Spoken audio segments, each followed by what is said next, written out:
ಸ್ನೇಹಿತರೆ, welcome to Yatri episode.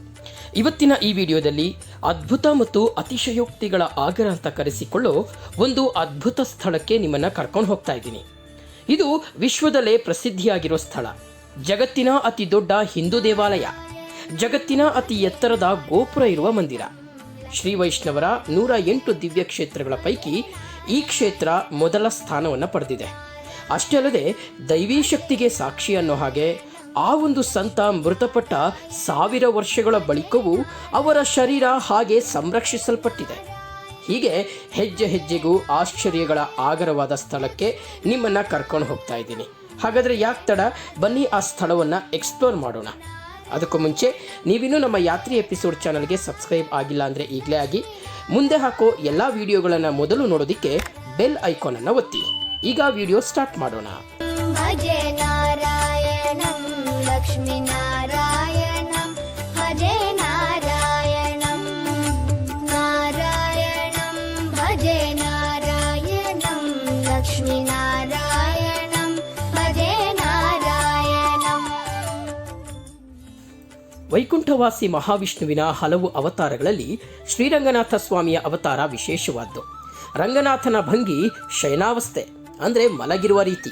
ಹೀಗೆ ಶಯನಾವಸ್ಥೆಯ ರೂಪದಲ್ಲಿ, ಅದರಲ್ಲೂ ಕಾವೇರಿ ನದಿ ತೀರದಲ್ಲಿ ನೆಲೆಸಿ ಆದಿ, ಮಧ್ಯ ಹಾಗೂ ಅಂತ್ಯರಂಗನಾಗಿ ಪಾಪಗಳನ್ನು ಕಳೆಯುವ ಕ್ಷೇತ್ರಗಳ ಪೈಕಿ ಇದು ಅಂತ್ಯರಂಗ. ಅಷ್ಟೇ ಅಲ್ಲದೆ ಸಾಕ್ಷಾತ್ ಶ್ರೀಮನ್ನಾರಾಯಣ ನೆಲೆಸಿರುವ ಸ್ವಯಂ ವ್ಯಕ್ತ ಕ್ಷೇತ್ರಗಳ ಪೈಕಿ ಇದು ಮೊದಲನೆಯದ್ದು. ಜೀವನದಲ್ಲಿ ಒಮ್ಮೆಯಾದರೂ ಈ ಕ್ಷೇತ್ರಕ್ಕೆ ಭೇಟಿ ನೀಡಲೇಬೇಕು ಅನ್ನಿಸುವ ಪರಮೋಚ್ಚ ಕ್ಷೇತ್ರ. ಮಹಾವಿಷ್ಣುವನ್ನು ಇಷ್ಟಪಡುವ ಪ್ರತಿಯೊಬ್ಬರೂ ಇಲ್ಲಿಗೆ ಬರಲೇಬೇಕು ಅಂತ ಹಾತೊರೆಯುವ ದಿವ್ಯ ಕ್ಷೇತ್ರ. ಹೀಗೆ ಪ್ರತಿಯೊಂದು ಆಶ್ಚರ್ಯ, ವಿಶೇಷ, ಅದ್ಭುತಗಳ ಆಗರದ ಕ್ಷೇತ್ರವೇ ತಮಿಳುನಾಡಿನ ಕಾವೇರಿ ನದಿಯಿಂದ ಸುತ್ತುವರೆದಿರುವ ಪವಿತ್ರ ಕ್ಷೇತ್ರ ಶ್ರೀರಂಗಂ.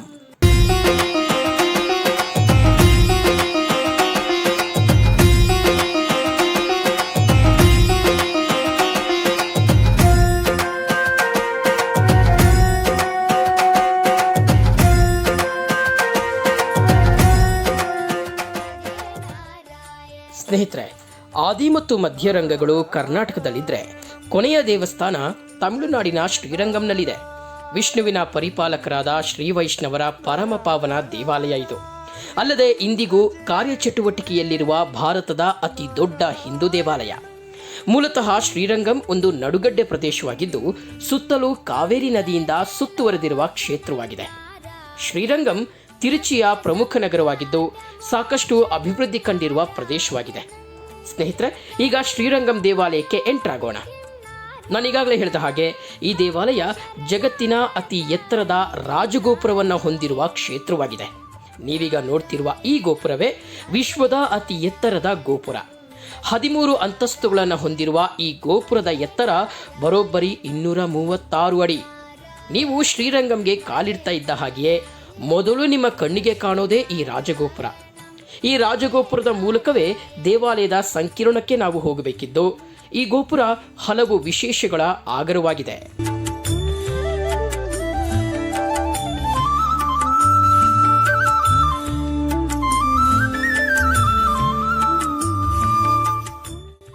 ಹದಿನೈದನೇ ಶತಮಾನದಲ್ಲಿ ಆಗ ಆಳ್ವಿಕೆ ನಡೆಸುತ್ತಿದ್ದ ವಿಜಯನಗರ ಸಾಮ್ರಾಜ್ಯದ ಅಚ್ಯುತ ದೇವರಾಯರು ಈ ಗೋಪುರವನ್ನು ನಿರ್ಮಾಣ ಮಾಡಲು ಶುರು ಮಾಡಿದರು. ಆದರೆ ಅದು ಪೂರ್ಣವಾಗದೆ 400 ವರ್ಷಗಳ ಕಾಲ ಹಾಗೆ ಉಳಿಯಿತು. ಬಳಿಕ ಅಹೋಬಲ ಮಠದ 44ನೇ ಜಿಯರ್ ಸ್ವಾಮೀಜಿಯಾದ ಶ್ರೀ ವೇದಾಂತ ದೇಶಿಕ ಯತೀಂದ್ರ ಮಹಾದೇಶಿಕ ಸ್ವಾಮೀಜಿ 1987ರಲ್ಲಿ ಅದನ್ನು ಪೂರ್ಣಗೊಳಿಸಿದರು. ನೀವೀಗ ನೋಡ್ತಿರುವ ಈ ಗೋಪುರ ಸಂಪೂರ್ಣ ಆಗೋದಿಕ್ಕೆ ಸುಮಾರು 450 ವರ್ಷಗಳು ತೆಗೆದುಕೊಳ್ತು. ಅಷ್ಟೇ ಅಲ್ಲದೆ ಈ ದೇವಾಲಯದಲ್ಲಿರುವ 21 ಗೋಪುರಗಳ ಪೈಕಿ ಈ ಗೋಪುರವೇ ಅತ್ಯಂತ ಎತ್ತರವಾದದ್ದು ಮತ್ತು ದೇವಾಲಯದ ಪ್ರಮುಖ ಆಕರ್ಷಣೆಯಾಗಿರುವುದು. ಶ್ರೀವತ್ಸಭೂಷಣಂ ನಾರಾಯಣಂ ನಂದಗೋವತ್ಸಪೋಷಣಂ ನಾರಾಯಣಂ ಶೃಂಗಾರನಾಯಕಂ ನಾರಾಯಣಂ ಪದಗಂಗಾ ವಿಧಾಯಕಂ ನಾರಾಯಣಂ ನಾರಾಯಣಂ, ಭಜೆ ನಾರಾಯಣಂ ಲಕ್ಷ್ಮೀ ನಾರಾಯಣಂ, ಭಜೆ ನಾರಾಯಣಂ.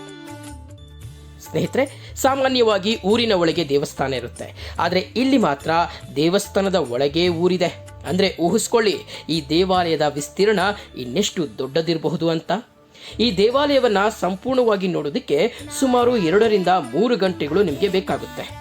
ಸುಮಾರು 156 ಎಕರೆಯಲ್ಲಿ ಈ ದೇವಾಲಯ ಹರಡಿಕೊಂಡಿದ್ದು ಎಲ್ಲಿ ನೋಡಿದ್ರೂ ವಾಸ್ತುಶಿಲ್ಪದ ಶ್ರೀಮಂತಿಕೆಯನ್ನ ಕಾಣಬಹುದು. ನಾನೀಗ ದೇವಾಲಯದ ಒಳಭಾಗಕ್ಕೆ ಪ್ರವೇಶ ಮಾಡ್ತಾ ಇದ್ದೀನಿ. ಹೀಗೆ 3-4 ಗೋಪುರಗಳನ್ನು ದಾಟಿ ಒಳಗೆ ಹೋದರೆ ನಾವು ಈ ದೇವಾಲಯದ ಈ ಪ್ರದೇಶಕ್ಕೆ ಬಂದು ನಿಲ್ತೀವಿ. ಇಲ್ಲಿಂದ ಶ್ರೀ ರಂಗನಾಥ ಸ್ವಾಮಿಯ ದೇವಾಲಯದ ಒಂದೊಂದೇ ದೈವ ಸಾನ್ನಿಧ್ಯಗಳು ಗೋಚರಿಸ್ತಾ ಹೋಗ್ತವೆ. ನಾರಾಯಣಂ ಭಜೆ ನಾರಾಯಣಂ ಲಕ್ಷ್ಮೀ ನಾರಾಯಣಂ ಭಜೆ ನಾರಾಯಣಂ ನಾರಾಯಣಂ ಭಜೆ ನಾರಾಯಣಂ ಲಕ್ಷ್ಮೀ ನಾರಾಯಣಂ ಭಜೆ ನಾರಾಯಣಂ. ಈಗ ನಾನು ನಿಂತಿರುವ ಸ್ಥಳದಿಂದ ನೇರ ಹೋದರೆ ಶ್ರೀ ರಂಗನಾಥ ಸ್ವಾಮಿ ನೆಲೆಸಿರುವ ದಿವ್ಯ ಸಾನ್ನಿಧ್ಯವನ್ನು ನೋಡಬಹುದು. ಅದಕ್ಕೂ ಮುಂಚೆ ಈ ದೇವಾಲಯದ ಮತ್ತೊಂದು ಆಶ್ಚರ್ಯ ಅನ್ನಿಸುವ ಸ್ಥಳಕ್ಕೆ ನಿಮ್ಮನ್ನು ಕರ್ಕೊಂಡು ಹೋಗ್ತೀನಿ.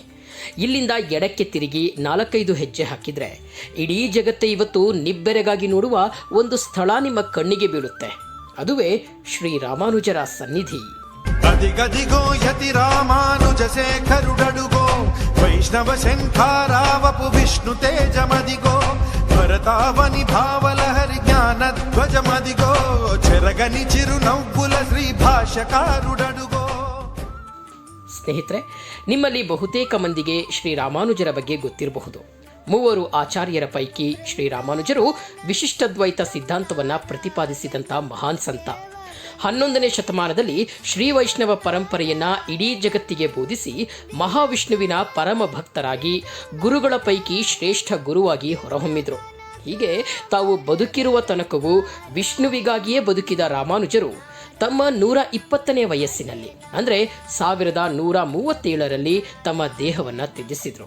ಅಂದು ವಿಷ್ಣುಪಾದ ಸೇರಿದಂಥ ರಾಮಾನುಜರ ದೇಹವನ್ನು ಇದೇ ಶ್ರೀರಂಗಂ ದೇವಾಲಯದಲ್ಲಿ ಇನ್ನೂ ಹಾಗೆ ಸಂರಕ್ಷಿಸಲ್ಪಡುತ್ತಿದೆ. ಅವರು ತಮ್ಮ ದೇಹ ತ್ಯಜಿಸಿ 1000 ವರ್ಷಗಳಾದರೂ ಅವರ ದೇಹವನ್ನು ಇಂದಿಗೂ ಶ್ರೀರಂಗಂ ದೇಗುಲದಲ್ಲಿ ಇಡಲಾಗಿದೆ. ಇಲ್ಲಿಗೆ ಭೇಟಿ ಕೊಡುವ ಪ್ರತಿಯೊಬ್ಬರೂ ಇದನ್ನು ನೋಡಬಹುದು. ಈಗ ಕಾಣ್ತಿರುವ ಇದೇ ಗುಡಿಯ ಒಳಗೆ ರಾಮಾನುಜರ ದೇಹವನ್ನು ಯಾವುದೇ ಕೆಮಿಕಲ್ ಅನ್ನು ಬಳಸದೆ ಸಂರಕ್ಷಿಸಿ ಇಡಲಾಗಿದೆ. ಇದನ್ನು ನಾವು ಈಗಿನ ಕಾಲಕ್ಕೆ ಹೇಳೋದಾದರೆ ಮಮ್ಮಿಫಿಕೇಶನ್ ಅನ್ನಬಹುದು. ಪಂಕಜಲೋಚನಂ ನಾರಾಯಣಂ ಭಕ್ತ ಸಂಕಟಮೋಚನಂ ನಾರಾಯಣಂ. ರಾಮಾನುಜಾಚಾರ್ಯರ ಸನ್ನಿಧಿಯಿಂದ ಹೊರಗೆ ಬಂದರೆ ನಾವು ರಂಗನಾಥ ಸ್ವಾಮಿ ನೆಲೆಸಿರುವ ಗರ್ಭಗುಡಿಯತ್ತ ಸಾಗ್ತೀವಿ. ಸ್ನೇಹಿತರೆ, ನಾನಾಗಲೇ ಹೇಳಿದ ಹಾಗೆ ಶ್ರೀರಂಗಂ ದೇವಾಲಯ ವಿಸ್ತೀರ್ಣದಲ್ಲಿ ದೊಡ್ಡದಾಗಿದ್ದು ಕೆಲವೊಮ್ಮೆ ನಿಮಗೆ ಕನ್ಫ್ಯೂಸ್ ಆಗಬಹುದು. ಅದಕ್ಕಾಗಿ ಅಲ್ಲಲ್ಲಿ ದೇವಾಲಯದವರು ಬೋರ್ಡ್ಗಳನ್ನು ಹಾಕಿದ್ದು ಅದನ್ನು ಅನುಸರಿಸ್ತಾ ನಾವು ತೆರಳಬಹುದು. ಈಗ ಈ ದೇವಾಲಯದ ಪ್ರಮುಖ ಘಟ್ಟ ಶ್ರೀ ರಂಗನಾಥ ಸ್ವಾಮಿ ನೆಲೆಸಿರುವ ಗರ್ಭಗುಡಿಯ ದರ್ಶನ ಮಾಡೋಣ. ಇದೇ ವೈಕುಂಠ ಅಂತ ಕರೆಯುವ ರಂಗನಾಥ ಸ್ವಾಮಿ ನೆಲೆಸಿರುವ ಪರಮಸ್ಥಳ. ಇಲ್ಲಿಗೆ ಬಂದು ನಿಲ್ಲೋದಿಕ್ಕೆ ಅದೆಷ್ಟೋ ಜನ ಹಾತೊರಿತಾರೆ. ಇಲ್ಲಿ ನಿಂತು ಆ ದಿವ್ಯಮಂಗಳ ಸ್ವರೂಪ ಮೂರ್ತಿಯನ್ನ ನೋಡಬೇಕು ಅಂತ ಅನ್ಕೊಳ್ತಾರೆ. ನಾವೀಗ ನೋಡ್ತಿರೋದು ಸ್ವಾಮಿಯ ದಿವ್ಯ ದರ್ಶನ.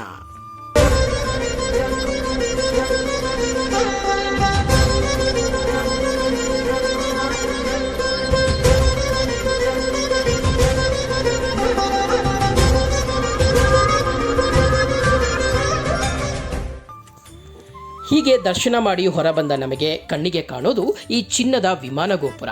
ದೇವಾಲಯದ ಆಕರ್ಷಣೆಗಳಲ್ಲಿ ಇದು ಸಹ ಒಂದಾಗಿದ್ದು ಇಲ್ಲಿ ಕೆಲ ಹೊತ್ತು ನಿಂತು ಸ್ವಾಮಿಯನ್ನ ಧ್ಯಾನಿಸೋದು ವಾಡಿಕೆ. ಇಲ್ಲಿಂದ ಹಾಗೆ ಹೆಜ್ಜೆಗಳನ್ನು ಮುಂದೆ ಹಾಕ್ತಾ ಸಾಗಿದ್ರೆ ಇನ್ನಿತರ ದೇವಾನುದೇವತೆಗಳ ಗುಡಿಗಳನ್ನು ವೀಕ್ಷಿಸಿ ಮಹಾಲಕ್ಷ್ಮಿ ಅಮ್ಮನವರ ಗುಡಿಯನ್ನು ತಲುಪಬಹುದು. ಇಲ್ಲಿ ಮಹಾಲಕ್ಷ್ಮಿ ಅಮ್ಮನವರು ರಂಗನಾಯಕಿ ಹೆಸರಿನಲ್ಲಿ ನೆಲೆಸಿದ್ದು ತಾಯಿಗೂ ವಿಶಾಲವಾದ ದೇಗುಲವನ್ನು ನಿರ್ಮಿಸಲಾಗಿದೆ. ಹಾಗಾದರೆ ಮಹಾವಿಷ್ಣುವು ರಂಗನಾಥನಾಗಿ ಇಲ್ಲಿ ನೆಲೆಸಲು ಕಾರಣ ಏನು? ಈ ಕ್ಷೇತ್ರಕ್ಕೆ ಇರುವ ಪೌರಾಣಿಕ ಐತಿಹ್ಯವಾದರೂ ಏನು?